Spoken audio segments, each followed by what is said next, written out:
మీ business ఏదైనా మీ ఊర్లో promotion చేయాలంటే అది సుమన్ టీవీతోనే సాధ్యం. ఇప్పుడే సంప్రదించండి.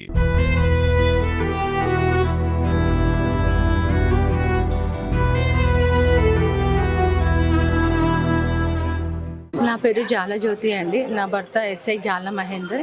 ఇక్కడ ఎస్పీ ఆఫీస్లో టాస్క్ ఫోర్స్లో వర్క్ చేస్తున్నాడు. ఎక్సైజ్ కానిస్టేబుల్, వివాహిత, 3 పిల్లల తల్లి అయిన బురుగుల వసంత నా భర్త అక్రమ సంబంధం పెట్టుకున్నానండి. ఈ బురుగుల వసంత భర్త జయగటి నరసింహ, ఆర్టీసీ డ్రైవర్. నా భర్తకి ఈమెకి ఇల్లీగల్ రిలేషన్ ఉంది. సో వీళ్ళ మధ్యలో మేము అడ్డుగా, వీళ్ళ అక్రమ సంబంధానికి మేము అడ్డుగా ఉన్నామని చెప్పేసి నన్ను, నా పిల్లల్ని చంపడానికి ప్రయత్నం చేస్తున్నాడండి. ఈ వసంత నా భర్తతో నేను ఎక్కడున్నా ఆమె భరించలేదండి.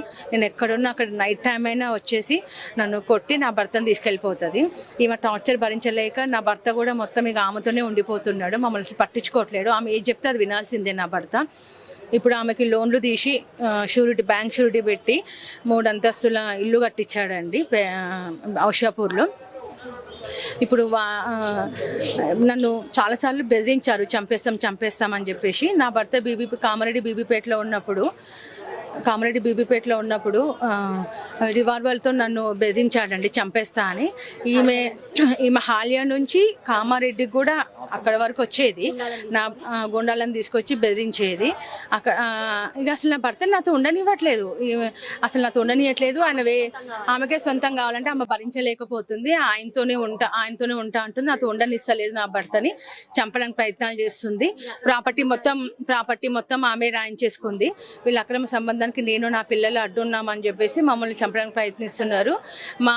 దీనికి మా అత్తగారు కూడా ఫుల్ సపోర్టు. నా ఆడపడుచు, నా భర్త తమ్ముడు జాల లింగస్వామి, ఆయన సర్కిల్ ఇన్స్పెక్టర్ చేస్తాడు డీజీపీ ఆఫీస్లో.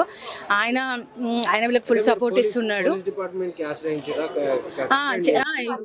గతంలో డీజీపీ అప్పుడు డీజీపీ మహేందర్ రెడ్డి సార్ ఉన్నది. ఈయనని వార్నింగ్ ఇచ్చాడు, సస్పెండ్ చేశాడు, ఇంక్రిమెంట్ కట్ చేశాడు. ఇవన్నీ అయినా కూడా ఆయనలో ఏ మార్పు రావట్లేదు సార్. సో ఇవి ఇట్లా చేయడం వల్ల వీటికి ఉరి శిక్షలు ఉండవు కదా అని చెప్పేసి అంటుంది ఆమె.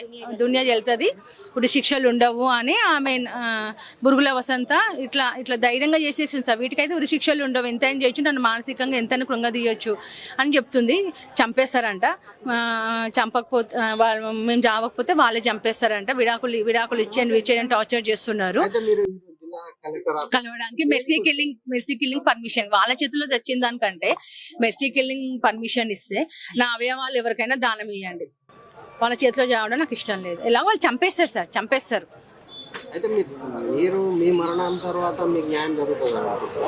నేను అసలు వాళ్ళు ఉండనియరు మమ్మల్ని. న్యాయమో అన్యాయమో తెలియట్లేదు సార్, కానీ వాళ్ళైతే మమ్మల్ని బతకనివ్వరు, చంపేస్తారు. 2 ట్విన్స్ సార్, బాబు పాప ట్విన్స్. అసలు పిల్లలు పుట్టిన తర్వాత ఇంకా అసలే మమ్మల్ని చూడనిస్తలేదు ఆ వసంత. అసలు నా భర్తను మొత్తం ఆమె హ్యాండ్లోనే ఉంచుకుంది. ఆమె చెప్పినట్టు వినాలి. ప్రాపర్టీస్ మొత్తము ఆమెకే రాసి ఇచ్చేసాడు. ఆమె హ్యాండ్ ఓవర్లోనే ఆయన సంపాదించి ఆమెకి జీతం ఇచ్చి ఆమెతోనే ఉంటున్నాడు మమ్మల్ని. ఆమె ఎక్సైజ్ కానిస్టేబుల్ సార్, హాలియాలో చేస్తుంది ఆమె. ఆమె బాబే 30 years ఉంటాడు, ఆమె పెద్ద బాబే. 3 years అవుతుంది. పట్టించుకోవట్లేడు మమ్మల్ని, అసలు ఏం పట్టించుకోవట్లేదు. ఆమెతోనే ఉండిపోతున్నాడు. ఏదో ట్యూషన్స్ చెప్పుకుంటూ ఏదో బతికేస్తున్నా. నాకు ఇప్పుడు ఆ హెల్త్ కూడా నన్ను సహకరిస్తలేదు సార్, మెంటల్ స్ట్రెస్ వల్ల. అలా కూడా అసలు నేనేం చేయలేకపోతున్నా, నా పిల్లలకి నేనేం చేసుకోలేకపోతున్నా. నా మదర్, నా సిస్టర్ లేకపోతే అసలు ఈ పాట నేను చచ్చిపోయేదాన్ని సార్. ఇప్పుడైనా తప్పట్లేదు, వాళ్ళు చంపేస్తామని అంటున్నారు. వాళ్ళు వినట్లేదు సార్. నన్ను చంపాలనే ప్రయత్నాలు చేస్తున్నారు. వాళ్ళు మంచి కలిసి ఉంటున్నారు, ప్రాపర్టీస్ సంపాదించుకున్నారు. నా భర్త కూడా ఇక ఆమెకి అన్ని చేసి నేను ఇక ఆమెతోనే ఉంటా అంటున్నాడు. కామారెడ్డి దానికి వచ్చేసాను. నేను నా భర్తతో ఉంటే భరించదు ఈమె ఫస్ట్ ఆఫ్ ఆల్ భరించట్లేదు నా భర్తతో నేను ఉండడాన్ని. ఆమెకు మ్యారేజ్ అయింది, 3 పిల్లలు ఉన్నారు. ఆమె భర్త ఆర్టీసీలో జాబ్ చేస్తాడు, జయగటి నరసింహ, ఆర్టీసీ డ్రైవర్ సార్. వాళ్ళంతా ఒకటే ఉండొచ్చు, మాకేం తెలీదు, ఆమె మాతోనే ఉండదని వాళ్ళు చెప్పేస్తున్నారు సార్. ఈమెకు ఎస్ఐ అనేట ఆయన కావాలంటే ఈమెకి. నా భర్త నన్ను పెళ్లి చేసుకున్నాడు కదా, పెళ్లి చేసుకున్నంత మాత్రం భార్య నచ్చాలని ఏం లేదు, ఎవరితోనైనా ఉండొచ్చు. ఆమె ఉంటదంట.